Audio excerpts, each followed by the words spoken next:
गुर्दे की पथरी और पित्ते की पथरी का कंबाइंड मैं आज आपको एक नुस्खा पेश करता हूँ। पहले भी मैंने बताया है, लेकिन ये भी बेहतरीन चीज़ है, बहुत अच्छी चीज़ है। विदाउट ट्रबल, विदाउट पेन, दोनों में से ही पथरी इंशाल्लाह डिज़ाल्व होती जाएगी। नुस्खा सल्फर यानी गंधक 10 ग्राम, कलमी सोडा 6 ग्राम, फिलफिल सियाह यानी कि काली मिर्चें ये आपने 14 लेनी है। तरीका इस तरह है बनाने का दवाई का।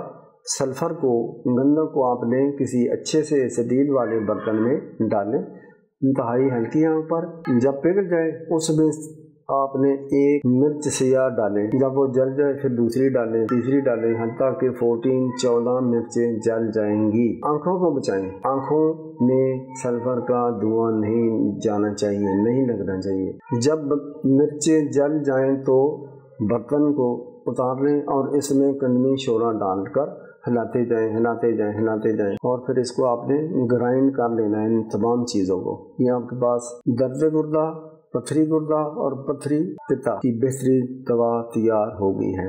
आपका कोई खर्चा भी इतना ज़्यादा नहीं हुआ, मेहनत भी नहीं करनी पड़ी। ये 3 खुराकें बनी आपकी। ये आपने इस दवा के 3 हिस्से कर लिए, एक सुबह को, एक रात को, एक फिर अगली सुबह को।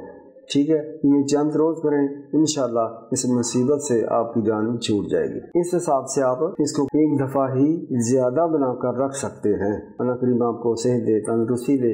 लोगों को बताएं, लोगों का फ़ायदा होगा, सवाब होगा, मुझे भी सवाब होगा। सब्सक्राइब करें, शेयर करें। अस्सलाम वालेकुम।